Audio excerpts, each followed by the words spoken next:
Good morning, this is Mr. Swift. I wanted to show you how to take an item from Solidworks and turn it into an STL file so we can print.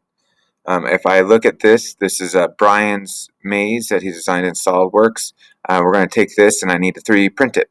So my next step is to come up here to File, and we're going to go down to File, Save As. And then this is the most important part. We need to change the Save As type. We're going to go from a part and we're going to change it to an STL file. And if you remember from all our learning, STL file is what the slicing software can use to take your 3D model and turn it into a part the 3D printer can create. So now that I've changed the file type to STL, then all I have to do is hit save.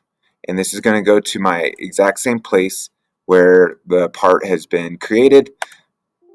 And so it says this one took 6,000 triangles. If you get this type of image just before you hit yes, then you did it correctly. So keep that in mind, that you're looking for kind of this triangular wireframe image of your part. If you've done that, then you've done everything correctly. So now looking on my desktop, I can find that STL file that was just created. Here you go. It's called Be a Maze, Brian Arnold Maze. And you can see it's kind of got an icon of maybe a 3D printer, and that's kind of what this is trying to show. So if you have the correct icon, and again, if you got that wireframe, then you've done everything correctly. So good luck with that. If you are using the VDI system, this will be a little bit of a challenge. So I've left some notes just below in red if that is you.